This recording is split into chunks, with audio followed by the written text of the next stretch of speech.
La procura ha aperto un'inchiesta per chiarire la dinamica della tragedia avvenuta sabato sera in via Generale Giardino a Romano Dezzelino, dove Antonio Gonzo, 86 anni, è stato travolto e ucciso da uno scooter guidato da un ragazzino di 14 anni.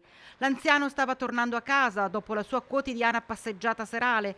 Arrivato all'altezza di via Canegri, stava attraversando quando è stato preso in pieno dallo scooter. Nell'urto il giovane è caduto a terra riportando diverse lesioni curate in ospedale, mentre per Gonzo non c'è stato nulla da fare.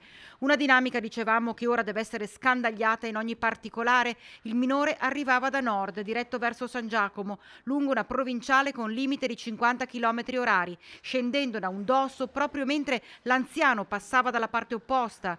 Un percorso che ha fatto centinaia di volte, ci ha detto Aldo Maroso, grande amico e compagno d'avventure di Gonzo. È molto scosso. La notizia tragica mi ha lasciato senza fiato, sconvolto, e stamattina non avrei avuto voglia assolutamente di parlarne, e proprio qui davanti al luogo dell'incidente.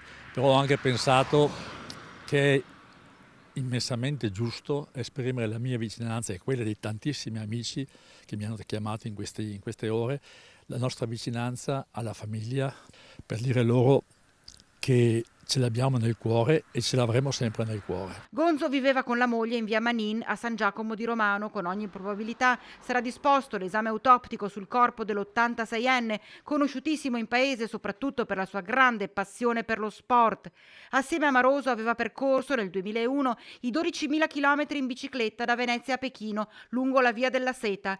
Nel 1989 i due amici erano stati a Mosca, sempre in sella alla due ruote, e poi le spedizioni in montagna, i viaggi, ricordate con nostalgia. L'ho conosciuto come una persona schietta, sincera, diritta, che pensavo proprio che se adesso è lì che discute con San Pietro, discuterà di poter andare dove vuole, nelle sue montagne, e discuterà anche di politica con San Pietro. Intanto in mattinata i carabinieri hanno sentito il 14enne che guidava lo scooter, un incontro veloce durato pochi minuti per cercare di ricostruire la vicenda assieme al giovane, completamente sconvolto da quanto accaduto.